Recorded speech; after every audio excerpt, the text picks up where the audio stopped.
ice in the game like a free throw. I love when she talking the lingo. Wanna fuck on the freako. She says she bringing the Tito's. We hacking the game like a Chico. I'm a monster, it's time for the beast mode. Cracking your skulls on Debo. Straight to the strip, all singles. They peeping straight through the peephole. You a lame, you a dork, a bimbo. Oh yes, sir. Oh yes, sir. We back. It's your boy Twan. This is episode 2 of season 2 of the OffTopic podcast.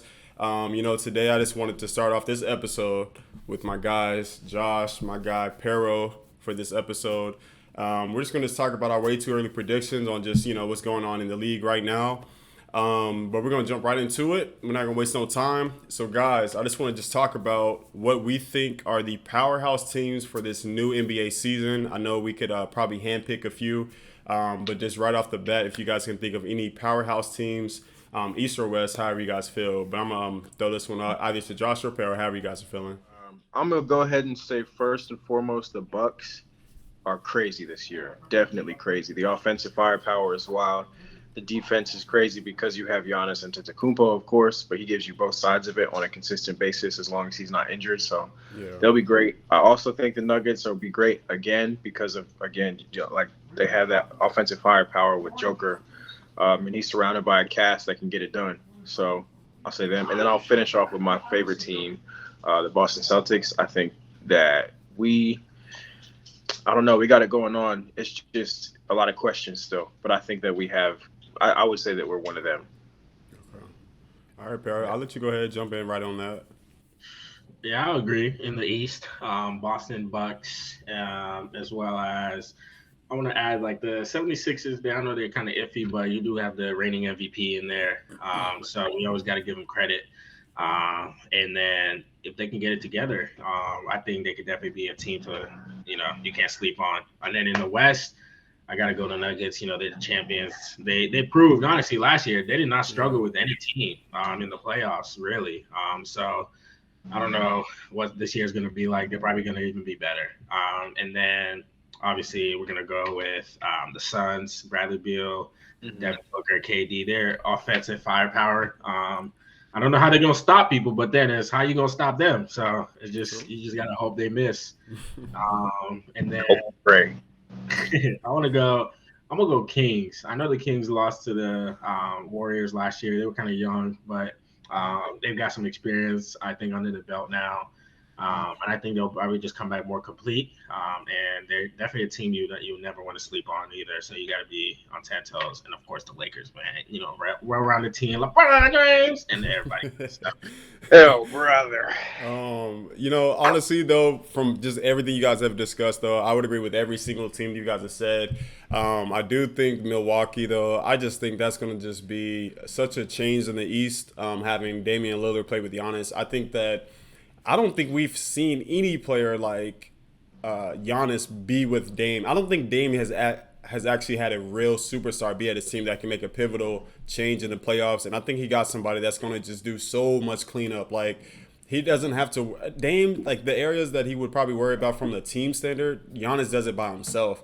So I think Milwaukee has just, like that's just their whole team. Their starting lineup is pretty, with Bobby Portis, Brook Lopez, and you still got Middleton, which I think if Middleton can just average what he needs to average on just shooting and everything like that, like they have something to compete even with any team from Denver or LA coming out of the West. I think they can make it to the finals and compete this year.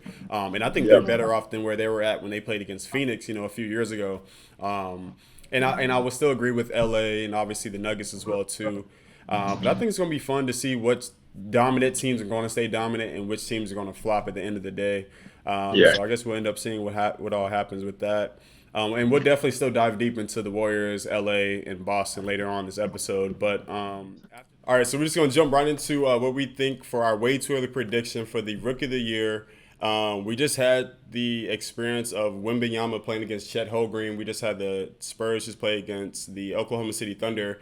So we did get to see what that matchup is going to look like in the near future. But, just our 2 cents on the matter of Rookie of the Year. We still have Scoot Henderson and Trailblazers. And Brandon Miller, I'm sure we may not speak too much on, but he is in Charlotte. He was the second pick. So there is something to be said there.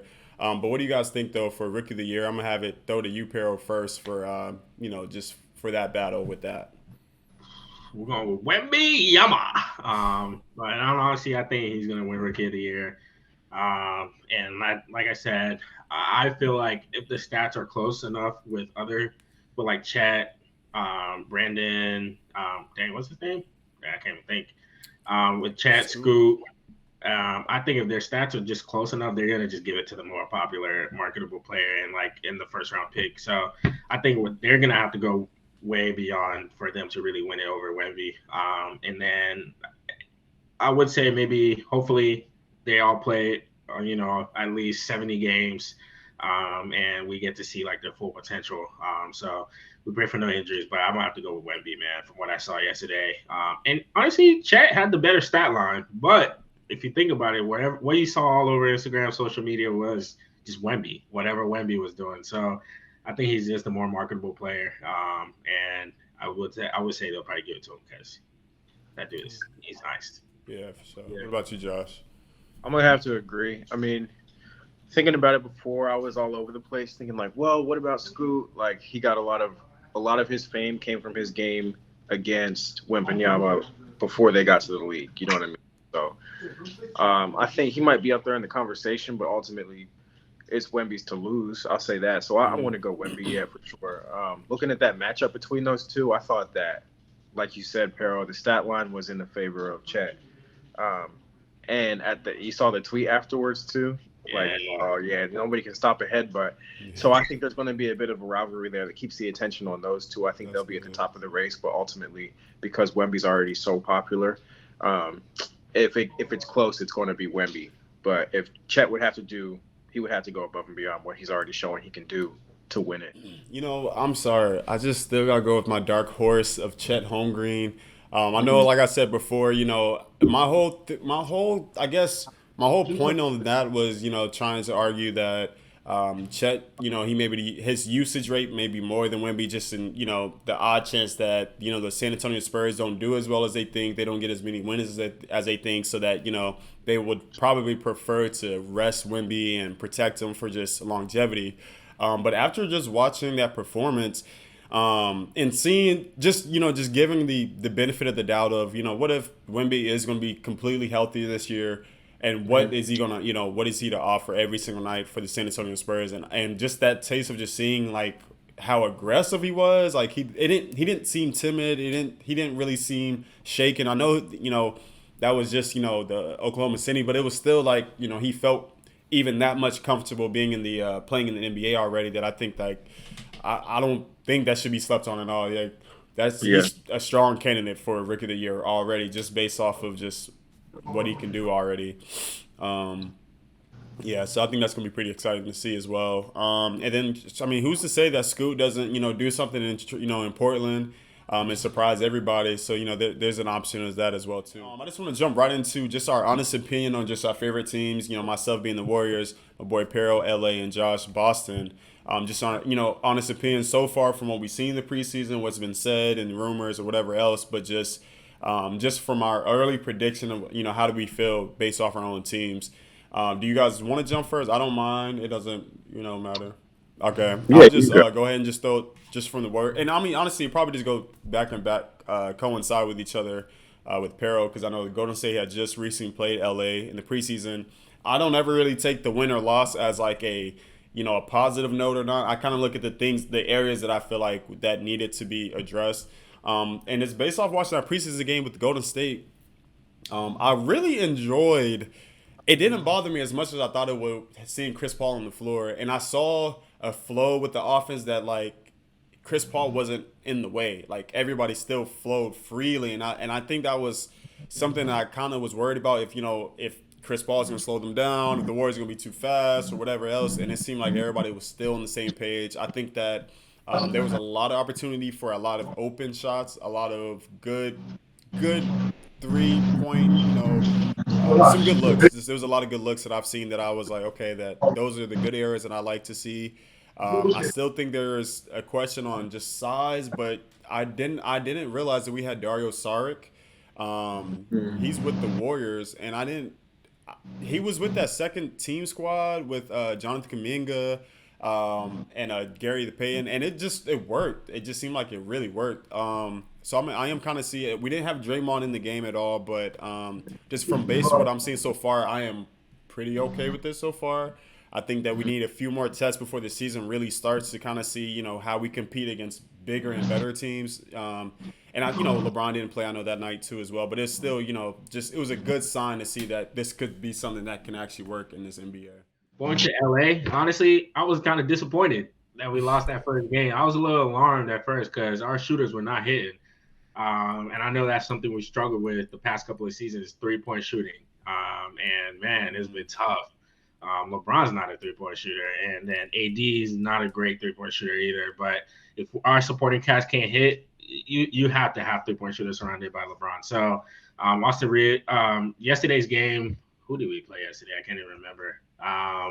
But we hit about 23s yesterday, and I was very that made me feel a little bit better. It's like, all right, maybe we're just having a first game jitters, and then we got it out the way, and then we just getting LeBron and AD played yesterday too, so it was kind of a good sight. They're still blowing those leads like they were doing last year in the fourth quarter because we only won by 3, but we were up by like 15, 18 at one point. But I'm still excited for the season, and I'm really just praying for health for every team. Honestly, I really want to see every team compete with everybody that they have. And every superstar be healthy. And I think if the Lakers could stay healthy, I'll definitely see 3 or 4 seed. From what you've seen so far with Anthony Davis, there's always been a question with LA and the Lakers. LeBron passing the mantle off, us still waiting for him to grab hold and take it. And torch the fire. But I know it's early. I know. For some reason, we could talk about LA now, then something could change next week. But still, just so far, just how do you feel about Anthony Davis and just do you feel like he is at the level of competitiveness that it's time for him to take over in the playoffs? Can you kind of get a glimpse of that so far now that it's like very early, but just a little taste off? I can see it. And honestly, I saw it last year until we played the Nuggets. He was averaging the most points, rebounds, and blocks. Like, he was really everywhere until it was Jokic is just, honestly, Jokic was just different. But against the Warriors, I think that first game when he had like 38 points, he was pretty much the leader of that offense, and they were feeding him the ball.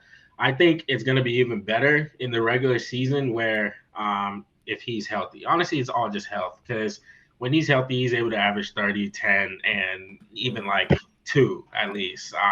So I could see LeBron. I think the only thing is if he has to like miss games, I think that kind of throws off the rhythm because it's like if you miss 10 games, you come back, it's like, well, now we're trying to force you the ball, and it's just like we already played all these games without you, and then it's like, okay, now we got to force you the ball in there to score. He's not the type of player where he's dribbling the ball down the court, he's running the plays. Like, you have to run the plays for him and feed him or like put him in a spot.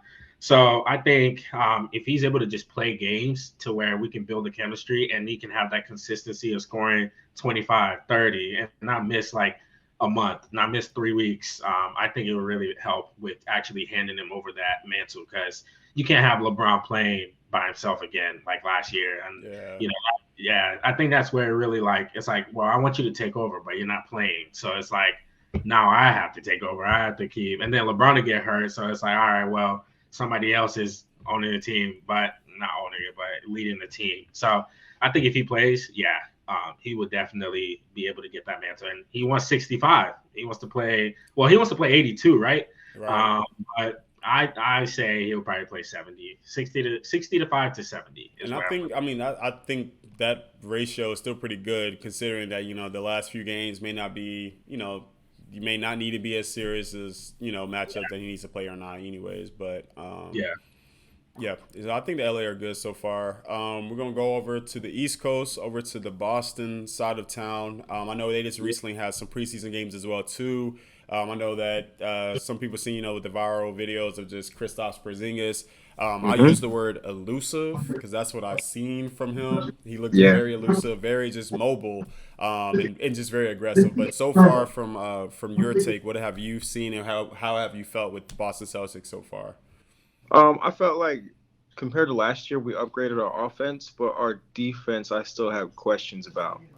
And based off of some of the podcasts I've listened to yesterday and today, they're not sure who the starting five is going to be. But I don't know if y'all watched the game, but Drew came off the bench. They're saying like, oh, that's probably because he just got to the team. But now it's like an actual question, like what? Who's going to be the starting five?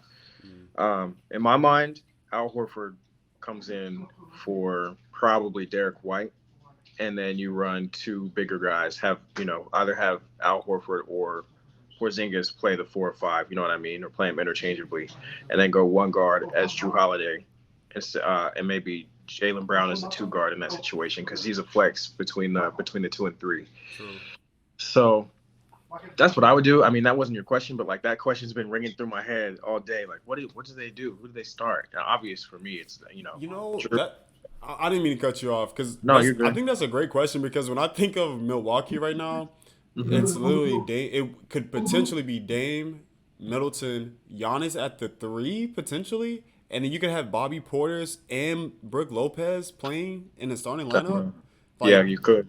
you probably so JT might have to be playing the 3 spot and Yeah, bump yeah, Jalen to the 2, and then I don't know. yeah. I think you start him at the 4, and then as soon as you sub out in for Derek White, everybody shifts up a little bit. Is Derek starting? Is that what? That's what I would assume. You start Drew and Derek at the 1 and 2. Mm, okay. But that's what the big question has been so far with a lot of these podcasts. Is like, oh well, who's going to start? Is it going to hurt not to start Al Horford? And I know he needs to be resting anyway. He needs to be on coaching staff. True. Um, but I'm excited about Wemby. I think the fact that we add this much versatility to our center position means a lot. Like we had a defensive anchor, and he meant a lot to the team. I'm going to miss Robert Williams. I liked him as a person. I liked him as a player. But in terms of what we can now do offensively and how we space the floor, we can't we can't replicate that. You know what I mean? He couldn't Yeah. replicate that. Grateful for what he did, but this is going to be great. I think there is defensive hope. I'll go defensive hope for Porzingis. Like looking at some of his highlights, not necessarily all of his stats, whatever, but you look at the eye test and he can probably get a block a game if he's really about it. You know what I mean? But you have to look at the new offensive system that it's an offensive heavy system that Joe Mazzulla is going to run with Boston more so than in the past when we had our previous coach.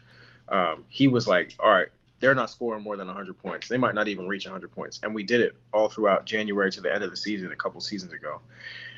We're not going to do that anymore. Now we're aiming to score probably 130 points on a team. You know what I Yeah. mean? Defensively, we'll be good on the perimeter. We'll be okay on the interior.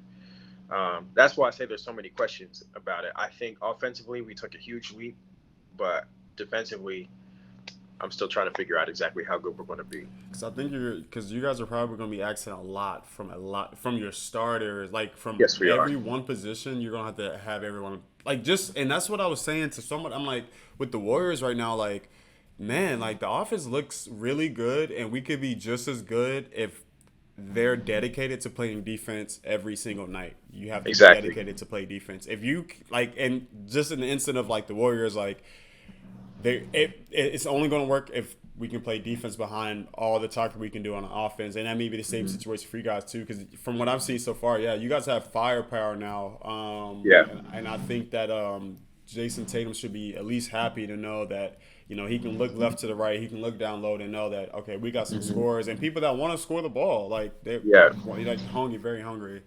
Mm-hmm. So, but Everybody in the yeah, starting five is capable of 30 points. Capable. I won't say there's any sort of consistency to that.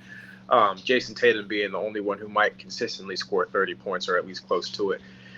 But defensively, we'll see. And I use the word capable. Everybody on defense is capable. When our previous coach was in charge, Jason developed a defensive reputation. I don't know if y'all dug too deep into that, but people knew him as a good defender that year. So I think it's possible, but it doesn't seem like it's in the plans, based off of what Joe Mazzulla's got going on. He wants shooters everywhere. So, I mean, y'all made it to the finals 2 years ago, and you were 2 games away, right? So Yeah. my question is, do you think the addition that you made will get you over that hump. So let's say you have this same team that you have right now. You're playing the Warriors. Do you think that team would have, this team currently would have been able to push that 2 games and got it?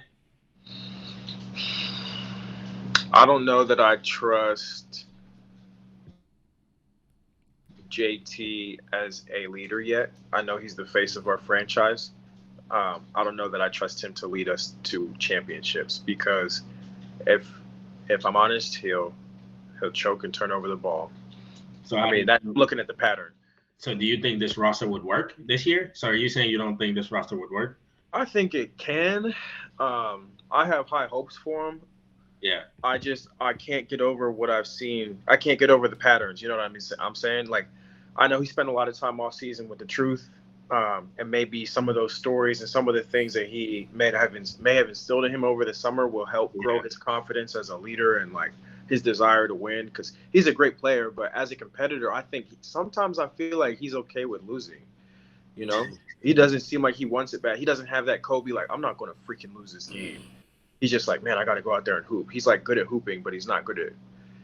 He wins a lot, but it's not that he's good at winning and competing. It's that he's good at basketball. Does that make sense? No, no, no. You're saying you're making perfect sense, and I think that you're saying something about like yeah his NBA character of like Yeah, it's like you gotta have a dog. You gotta have like some real cutthroat like man like nah like I'm gonna do whatever it takes to win. Like no yeah, matter what. And it should bother you that y'all lost. It should probably show on your face. And I right. guess yeah, when it comes off, you look too chill or too Yeah, mellow about that's it. It looks like you don't exactly it. care. Like He's nonchalant. There's not much passion, and I think we don't necessarily have that on the team. We're a very peaceful team. You know what I'm saying?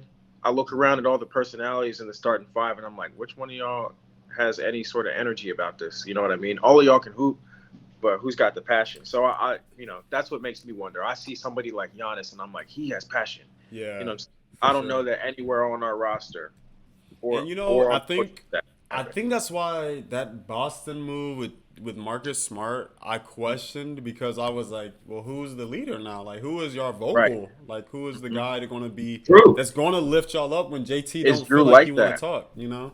So Is Drew like that? Because I don't know. I'm listening to some of his interviews, and I haven't seen any of his locker room stuff. I haven't seen any of his bench stuff, so I don't have much to go off of.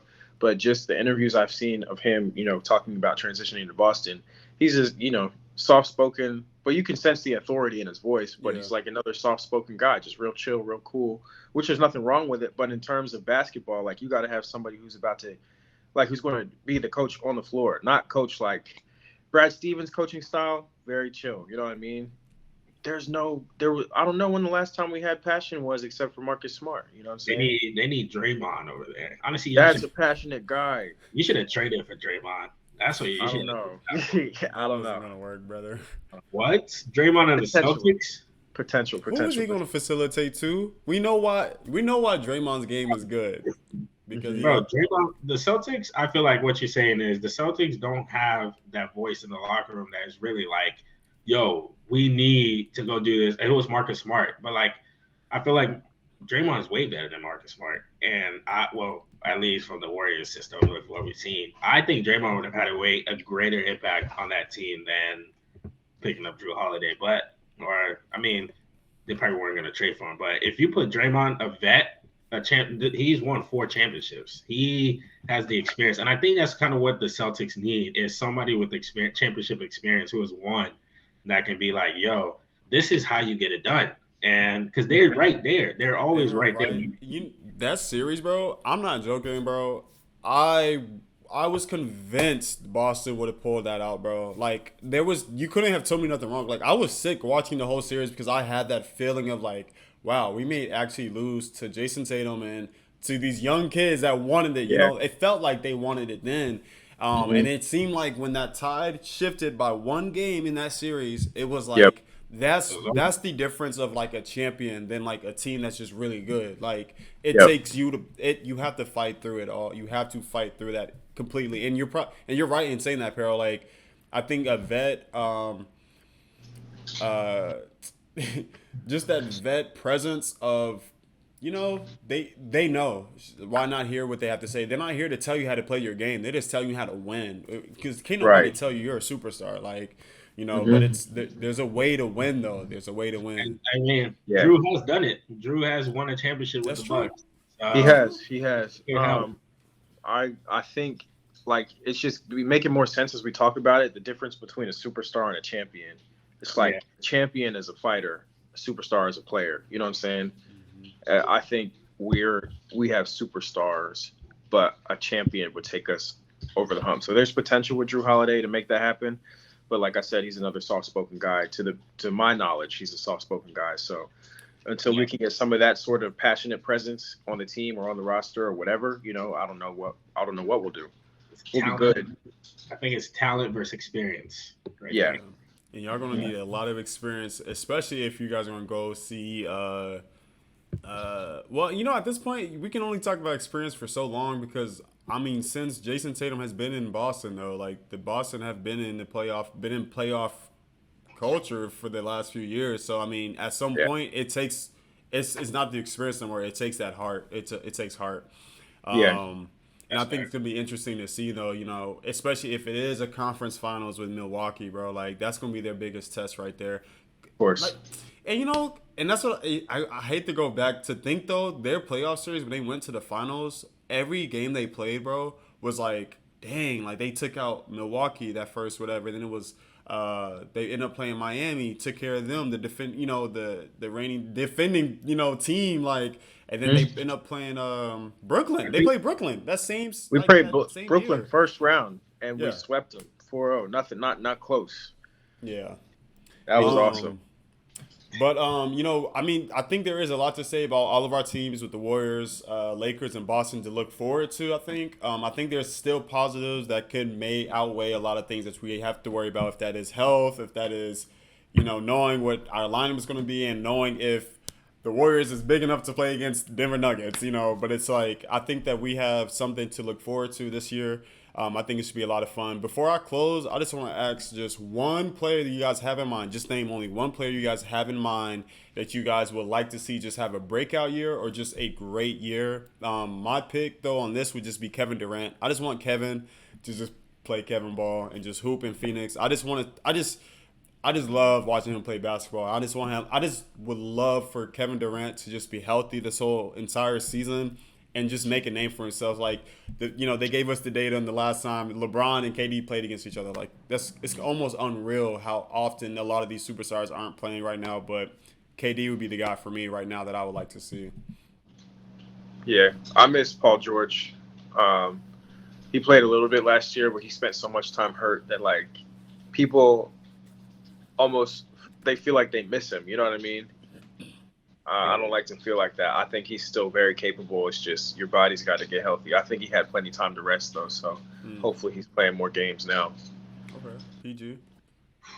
I want to go De'Aaron Fox. I kind of want to see him like over the hump. And like last year, he was really good, honestly, leading that team. But I want to see like I really hope he has more growth this year compared to last year, and it's not just like the same level.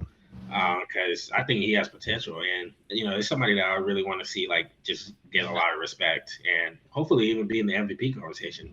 Because I think Yeah, it would be like an exciting John Wall, like Yeah. seeing like it would just be something like that. I want to see him like really break out even more. yeah, He's definitely all star caliber. Like he should definitely Yeah, be in selections for all stars for sure. And yeah. that is probably a great pick to even just seeing that last bro. That was a fight for the Warriors, bro. To scratch that out, bro. Like, dude, I think and for them we won 4 championships, but it was like for the Warriors to be like, wow, we haven't felt energy like this since like when we were like there's something cooking. Something's cooking in the purple beam. So, but look, man, I appreciate y'all. This was just episode 2 with my boy Josh and Peril. I appreciate y'all for hanging out, talking to the people. Episode 3 is gonna be coming out real soon. I know the NBA season is about to start by the end of this month of October. So we're looking forward to just so much more talks and opinions and everything else that's going to come with this all. And then lastly too though, I think it's going to be pretty dope. I know next month of November is going to be the month for the in season tournament which I think is gonna be so much fun to watch and see. And you know, honestly, this is awesome for just a lot of teams that don't even get the playoff experience. They're going to get this experience in the tournament of, you know, still fighting for something that, you know, and I think it's going to keep a lot of teams from, you know, trying to not play well in the season. It's going to give a lot of incentive to players to want to play, and I think it's just going to be fun this year. So we have a lot to look forward to. But man, I appreciate y'all again. Wait, you about to have? Is it single elimination? Do you remember? I haven't looked. So it's just like soccer, bro. So it's group stages. So you'll play the 4 in your group, and then it based off, you know, whoever the top 2 teams in each bracket, whatever, they advance, and then it's a one game elimination. Yeah, just like that. Just quick too. So. Perfect. That's pretty exciting. And it counts towards your regular season record as well too. Yeah. So I feel like that should help a lot of other teams, you know. Like those are quick still wins, you know, especially if you've got a team that's in your bracket that you can feel overconfident about. Those are easy wins that you can add on to the tally for your, you know, win-loss record. So but appreciate y'all again, man. We'll be back for another one. Until next time, appreciate y'all. Enjoy. Please like, follow, subscribe. Thank y'all. Yes, sir. Let's get to it. Yeah.